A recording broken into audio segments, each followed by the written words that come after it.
The stage lights of America's Got Talent gleamed brighter than any morning sun Rafael Cruz had ever seen. He stood at the edge of that enormous stage, one trembling hand clutching the old wooden handle of his violin case. The audience, thousands of faces, blurred together under the dazzling lights, waited, murmuring softly. Some smiled with polite curiosity, others scrolled absently through their phones. For them, it was just another performance in a long night of talent auditions. But for Rafael, it was everything. He took a slow breath, feeling the sharp thump of his heart echoing in his ribs. The sound of his mother's voice lingered in his mind, "Play for the light, Anik. Even when it feels dark, play for the light." He blinked quickly, forcing back the moisture in his eyes. The familiar British accent of Simon Cowell broke through the buzz. "Hello there. What's your name?" "Raphael," he said softly, his Filipino accent delicate but clear. His voice wavered slightly as the microphone caught the tremor in his tone. "And where are you from?" Simon asked, tilting his head. "I'm from the Philippines," Raphael answered, offering a small, shy smile. The crowd responded with a cheer, a few flags waving in the audience. Simon smiled faintly. "Ah, the Philippines. Always bringing amazing singers and musicians to this stage. What will you be doing for us tonight?" "I'll be playing the violin," Raphael said, holding up his old instrument with both hands, as if it were something sacred. The wood was scratched and faded, the varnish long worn from years of busking, church performances, and hospital corridors. Howie Mandel leaned forward. "That violin looks loved." Raphael's lips curved faintly. "Yes, sir. It was my mother's." There was a pause. The audience quieted. Something about his tone, gentle, reverent, made people listen closer. Simon's brow furrowed. "Your mother's?" Raphael nodded. His voice trembled, but he didn't shy away. "She taught me how to play when I was 7. We didn't have much. But she said music could make even small homes feel big." A soft murmur rippled through the audience. He took another breath before continuing, his gaze lowering. "When I was 15, my mother got sick. Cancer. We spent a lot of time in the hospital. I used to play for her. In the corridors, beside her bed. Sometimes other patients would listen. I didn't have money to buy her medicine, so I played instead. I thought maybe music could help her forget the pain." The silence in the room deepened. Raphael looked up, his eyes glistening under the lights. "Her favorite song was Nearer, My God, to Thee. She said if I ever made it to a big stage, I should play it for her." He paused, his throat tightening. "She passed away 2 years ago. But tonight, I want to keep that promise." Even Simon's expression softened, a rare sight. The host, Terry Crews, standing backstage, closed his eyes for a moment. He knew this was one of those performances that would stay with people long after the lights went down. "Take your time, Raphael," Simon said gently. "We're ready when you are." Raphael nodded. His steps toward the center of the stage were slow, almost reverent. He set the violin under his chin, the familiar feel of the chinrest grounding him, reminding him of all the nights he played beside his mother's hospital bed. The lights dimmed. A single spotlight framed him. The air inside the massive auditorium seemed to hold its breath. Somewhere in the audience, a child whispered, "He looks like he's praying." And in a way, he was. Before he began, Raphael closed his eyes for a heartbeat and whispered something only he and his mother would ever understand, "For you, Ma." He lifted the bow. But before the first note came, his mind drifted just for a moment to where it all began. He saw himself as a boy in Manila, barefoot, standing by a tiny window while rain fell in silver threads. His mother sat on a wooden stool, her hands guiding his small fingers across the strings. "Gently, Anik. The violin doesn't like to be forced. Let it sing." Her laughter filled their home like sunlight. She was everything: teacher, friend, believer. Even when her body weakened, her spirit never did. She'd hum, "Nearer, my God, to thee when the pain became too much, and Raphael would play softly along, his notes trembling like fragile prayers. He returned to the present, standing on one of the biggest stages in the world, carrying that same song and her memory with him. The theater was still. The judges watched him closely. Simon's fingers rested under his chin, eyes focused not on the instrument, but on Raphael himself, perhaps sensing something deeply personal about what was about to happen. It wasn't about winning. It wasn't about fame or fortune. It was about a son, fulfilling a final promise. Raphael's bow hovered just above the strings, trembling slightly in his hand. The moment before sound before art felt infinite. The world outside that stage melted away, the fame, the cameras, the pressure. There was only Raphael, his mother's violin, and a song that had carried them both through their darkest nights. And as he took that final deep breath before playing, his expression changed. The fear in his eyes softened into peace. He wasn't there to impress. He was there to honor. For everyone watching, it was just another contestant preparing to perform. But for Raphael, it was sacred ground. He was about to play for heaven, and maybe, just maybe, heaven would listen. The last thing he whispered, almost inaudibly, was, "Ma, this is for you." And then, with the gentlest movement, he drew his bow across the strings, releasing the first trembling note that would soon make the entire world fall silent. The first note floated into the air, like a breath from another world, soft, trembling, pure. It was so fragile that the vast theater seemed to lean in to hear it. The sound came not from the violin alone, but from something deeper, something born of loss, love, and faith intertwined. The melody of "Nearer, My God, to Thee" began almost as a whisper, the notes weaving through the silence with an aching tenderness. Raphael's fingers moved with practiced precision, but it wasn't technical skill that captivated the room. It was emotion, raw, honest, and unguarded. On the giant LED screens behind him, the lights glowed in soft blues and golds, like dawn breaking after a long night. The stage itself seemed transformed, not a competition arena anymore, but a sacred space. The camera zoomed in on Raphael's face, his eyes were closed, brow slightly furrowed, lips trembling as though he were praying through the strings. His bow danced with both grace and desperation, each stroke a heartbeat, each pause a breath of memory. As the song unfolded, the crowd grew utterly still. A woman in the front row clasped her hands over her chest, whispering, "Oh my God," under her breath. Another man, tough and tattooed, blinked rapidly, fighting unexpected tears.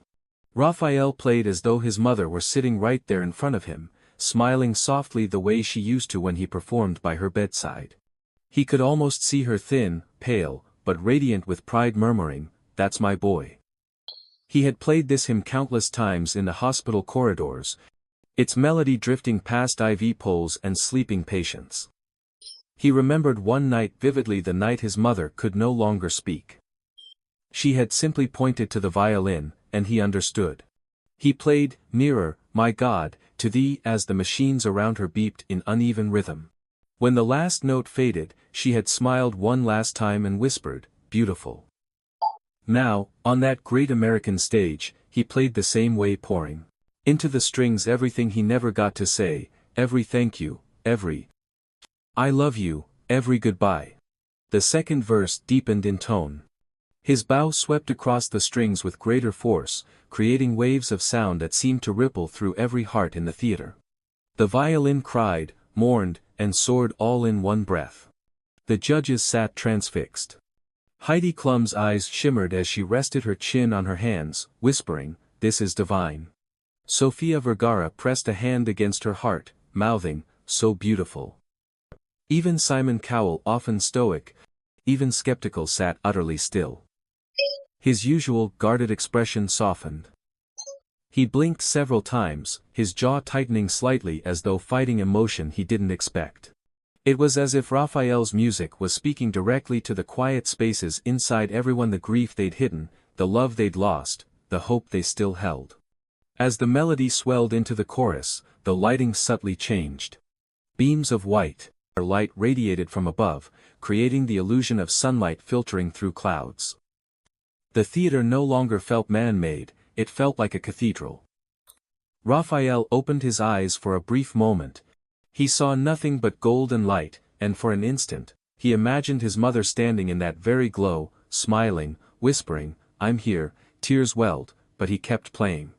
His bow trembled slightly, but the music did not falter. It grew stronger, more certain. Each note reached higher, as though the violin itself were trying to bridge the gap between earth and heaven. Somewhere in the audience, an elderly woman closed her eyes, whispering along with the hymn's lyrics. A young man in a hoodie wiped his eyes with his sleeve. Even the cameramen, usually stoic and focused on their angles, seemed mesmerized. When the bridge came the emotional heart of the song, Raphael leaned into it, his body swaying as though moved by something larger than himself. The violin's voice grew richer, fuller, vibrating through the floor and into the hearts of everyone listening. He remembered what his mother had told him once: the violin doesn't sing for applause, Anak. It sings to heal. And now, he understood. He wasn't there to win a trophy or chase fame. He was there to heal, to let his grief find beauty, to turn sorrow into something sacred. Halfway through the performance, the camera captured Simon again. The famously tough judge's eyes were glassy now, his expression caught between awe and heartbreak. For a man who'd heard thousands of singers and musicians over the years, this felt different.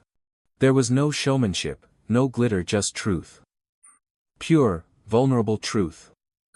As Raphael entered the final verse, he drew out each note slowly, deliberately, like a confession. The sound of the violin filled every inch of the theater, yet it felt deeply personal, like he was playing for each person individually. He let the last few notes linger, vibrating softly in the air, refusing to end too soon, as if he didn't want to let go of her just yet. In that silence between notes, the audience could almost hear the echo of the song's message: even in sorrow, there is hope. Even in goodbye, there is love. The music began to fade, the bow slowing against the strings. The final chord, a high, delicate E, hung suspended in the air like a prayer answered. And then, silence. Absolute, reverent silence. No one clapped. Not yet. It was too sacred a moment for noise. Raphael lowered his violin, head bowed. A tear finally escaped and slid down his cheek. He didn't wipe it away. He didn't need to. It was his offering. The crowd seemed frozen in that emotion, each person holding their breath, unwilling to break the fragile beauty of what they'd just witnessed. And then, from the center of the judges' table, a faint sound. Simon exhaled shakily, whispering, "Oh my God." It wasn't just a reaction. It was a confession. The audience erupted. People stood. Applause thundered through the hall, echoing off the walls like rolling waves. Some were crying openly, others holding their hearts, unable to find words. Raphael didn't raise his head right away. He simply smiled faintly, whispering under his breath, "For you, Ma." And for a moment, as the cheers swelled around him, he could almost feel her hand on his shoulder, light, loving, proud. The music had done what words never could. It had reached across the divide of time and loss and turned one man's pain into something universal, something eternal. In that moment, everyone understood, this wasn't just a performance. It was a prayer. And it had been heard. Halfway through the hymn, as Raphael's bow glided across the strings with heavenly grace, a faint snap cut through the hall. It was subtle at first, barely audible over the music, but the sound carried through the theater like a tiny lightning bolt. One of his violin strings had broken. Crowd gasped. The judges' expressions shifted instantly, eyes widening, hands flying to their mouths. For a split second, the stage fell into a suspended silence, the kind that comes when something sacred is suddenly threatened. Raphael froze. His heart hammered in his chest. The string curled loosely against the instrument, mocking the fragility of everything he'd worked for. He stared at it, disbelief washing over him. This violin wasn't new, it had survived hospital corridors, street corners, rain, and heat. It was old, worn, tired. Like him. But it had never betrayed him before. In the dim light, he could almost hear the echo of his mother's voice, even broken strings can still make music, Anik. Don't stop when life snaps a string, just play the others louder. He swallowed hard. The temptation to stop, to walk off stage, to apologize, to give in flashed through him like a shadow. But he didn't move. He took a shaky breath and adjusted his grip. Then, slowly, he began to play again. The sound was different now, thinner, rawer, less perfect, but somehow, more human. He shifted his fingers higher, improvising, finding harmony where none should exist. The melody bent and trembled, but it did not break. And in that moment, something magical happened. The audience realized he wasn't just performing anymore, he was fighting for the song, for his mother's memory, for every dream that had ever almost fallen apart. From backstage, his sister Mia pressed her hand against her mouth. She had come all the way from Manila to support him. She knew that violin, every scar on it, every sound it made. It was their mother's legacy. And now, watching Raphael push through the brokenness, she began to cry silently, whispering through her tears, "You can do it, Kuya. Don't stop." Raphael's bow trembled, but his soul steadied. The hymn continued, the notes echoing differently, now imperfect yet achingly beautiful. The missing string forced him to adapt, to dig deeper into his artistry. It wasn't polished anymore, it was real. The camera zoomed in on his hands, fingers dancing across the fretboard, working twice as hard to keep the harmony alive. Sweat glistened on his forehead. Every stroke of the bow became a testament to resilience, every sound an act of defiance. The audience could feel it. The imperfection didn't ruin the moment, it transformed it. It made the performance human.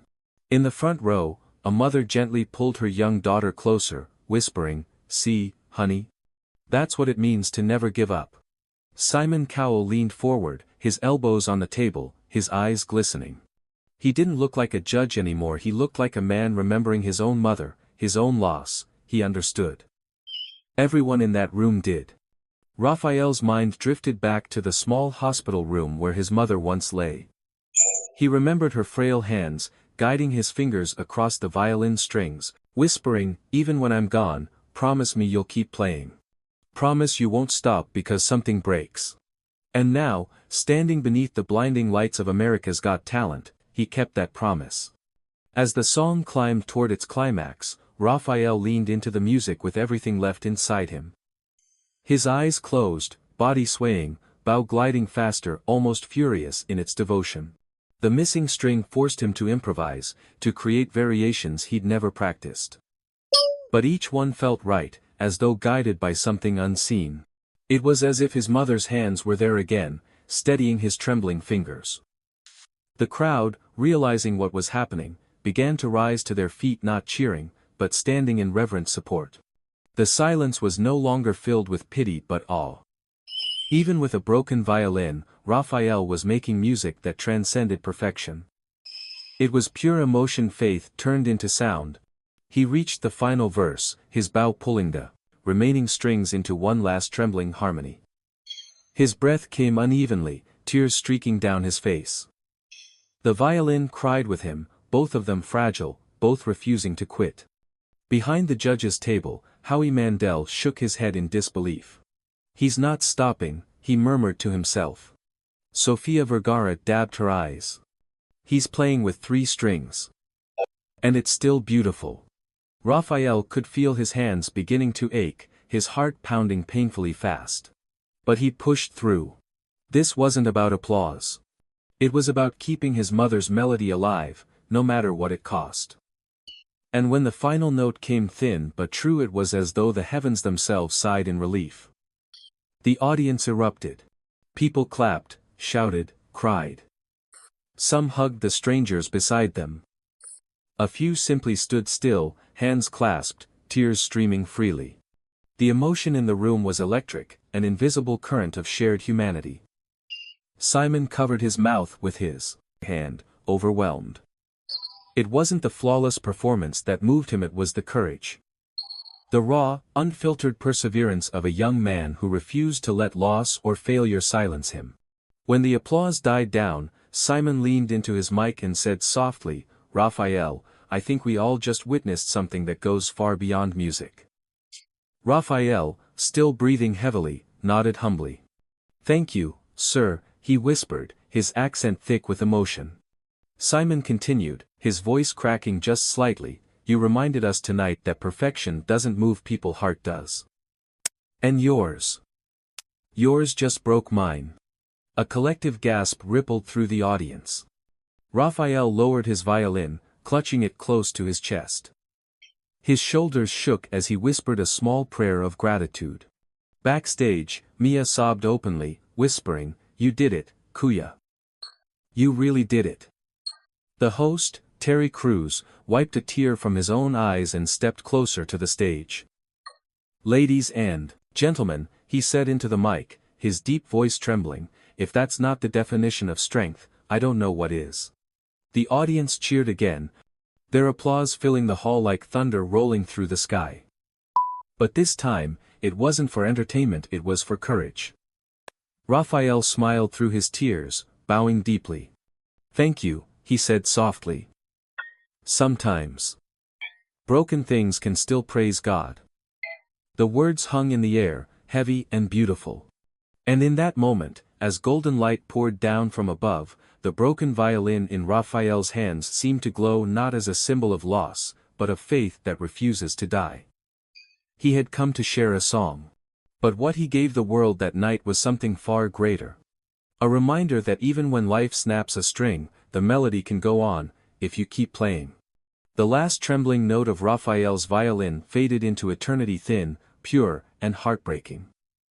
For a long moment, the entire theater remained suspended in silence. You could hear the faint hum of the air conditioning, the soft shuffle of someone wiping a tear, the collective breath that no one dared to exhale. And then, as if released from a spell, the audience rose to their feet.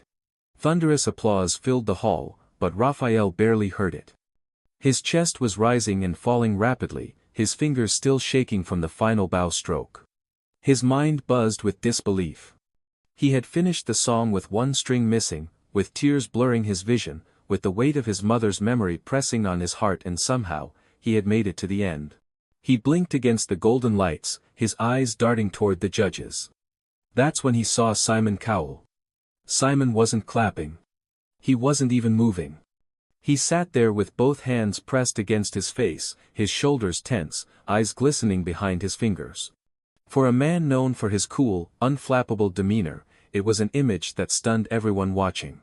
He slowly lowered his hands, his lips parting as if to speak, but no words came out. His eyes met Raphael's, two souls from opposite sides of the world connected for one impossible, tender moment. Finally, Simon leaned forward, his voice raw, almost unrecognizable. "Raphael," he began, I don't even know what to say." The crowd quieted again, Simon took a shaky breath. "I've heard thousands of performances on this stage. Beautiful voices, incredible talent. But what you just did," he paused, his voice catching. "That wasn't a performance. That was a prayer." Raphael's eyes widened, tears filling them again. He clutched his violin close, nodding silently. Simon continued, his tone softer now. "When your string broke, I thought that was it, that you'd stop. But instead, you showed us something far more powerful than perfection. You showed us faith." He paused, struggling to steady his voice. "My mother used to love that song. She used to hum it when I was little. And tonight, for the first time in a long time, I felt like she was in the room again." You could feel the emotion ripple through the crowd like a wave. Sofia Vergara wiped her tears openly. "Oh my God, that was the most moving thing I've ever seen," she said. "You didn't just play music, you gave us your heart." Heidi Klum nodded, her voice trembling. "When that string snapped, we all gasped. But when you kept playing, I think every single person here learned something about courage. You didn't stop. And that's what makes you special." Raphael's lips quivered. "Thank you," he whispered, almost inaudible. "It was for my mother." Simon nodded. "She'd be proud," he said softly. "So proud." The audience began to cheer again, some people crying, some shouting encouragement in Tagalog, and Galing Mo. You were amazing. But Simon wasn't finished. He leaned back in his chair, taking a deep breath, visibly trying to compose himself. The audience quieted again, sensing something was coming. He reached out slowly, almost reverently, and pressed the golden buzzer. For a heartbeat, there was silence. And then, the stage exploded into gold. Golden confetti burst from the ceiling, cascading down like sunlight turned to rain.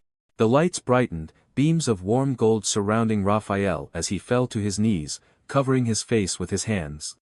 His violin slipped gently from his grasp and rested against the stage floor, gleaming in the golden light. The music swelled through the speakers, a triumphant, soaring anthem. Simon stood, still emotional, clapping slowly at first, then with conviction. You deserve this, he said through the noise, his voice thick with emotion. You reminded us what this show is really about, the power of humanity. You reminded us why we do this. Raphael looked up through tears, his face bathed in gold, and whispered, "Thank you, sir. Thank you so much." He wasn't thinking of fame or the next round or the millions watching on television. All he could think of was his mother, how she used to tell him that every note played with love could reach heaven.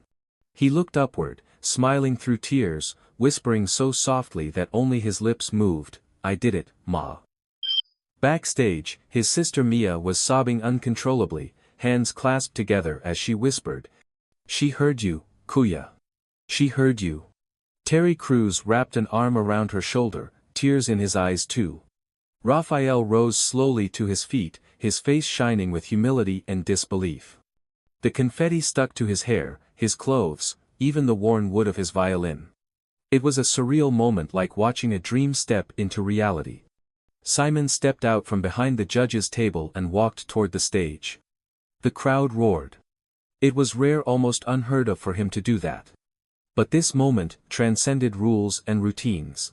When he reached Raphael, Simon extended his hand.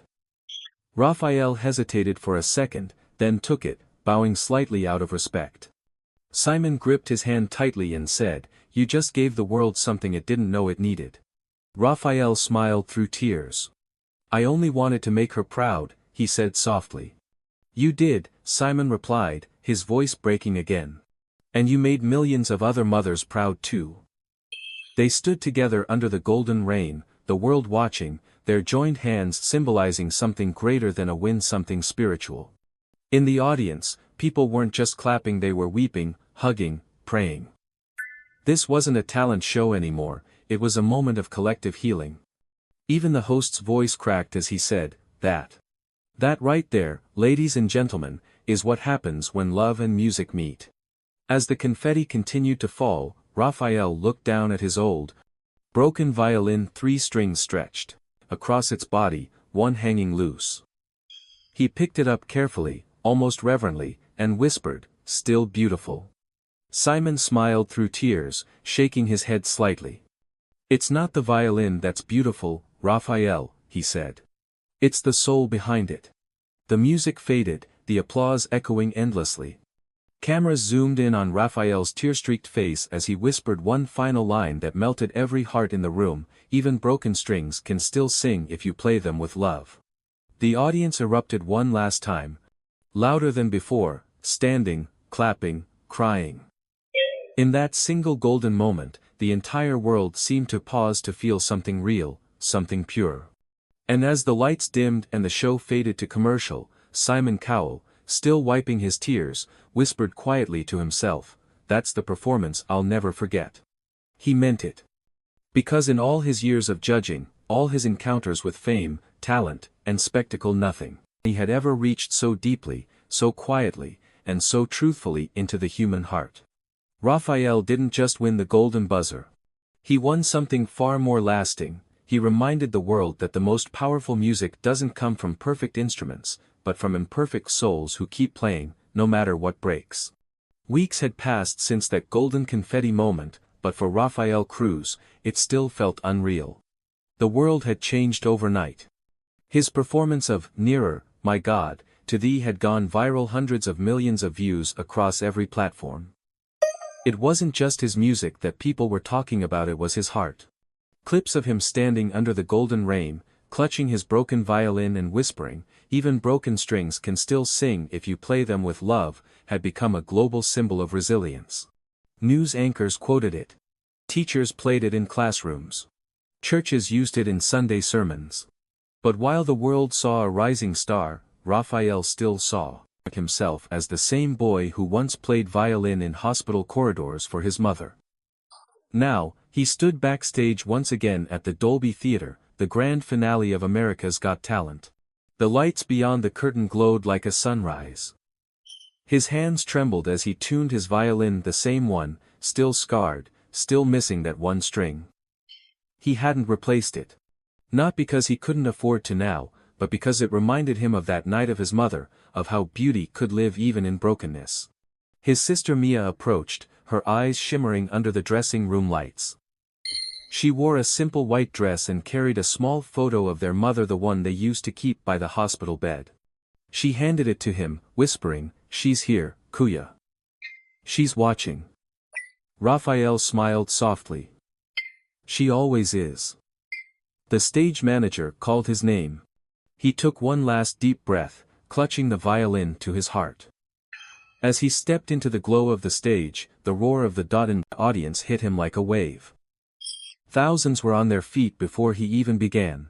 Simon Cowell, sitting at the judges' table, gave him a gentle nod, a silent promise that no matter what happened tonight, his story had already changed lives.